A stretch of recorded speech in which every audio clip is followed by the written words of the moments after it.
ग्राम कदेली में बंगाली नाम का एक व्यक्ति है, उसको नाइट में एक सपना आया श्री बाबा रामदेव जी महाराज का।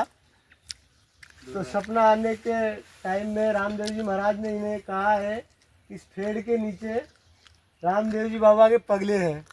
तो इसलिए हम दर्शन करने के लिए 10-12 जने कदेली ग्राम से यहाँ पहुँचे हैं और अगरबत्ती लगाई है और प्रार्थना की है। और यहाँ आने वाले टाइम में धाम भी लगेगी व्यवस्था पूर्वक। जय बोलो रामचा पीर की जय। पुजारी बताए रखे द्वार का नाथ में तो दर्शन करीबा आयो जियो ने तो दर्शन करीबा आयो जियो घनी घनी हमारे हमारे हजी मालरा।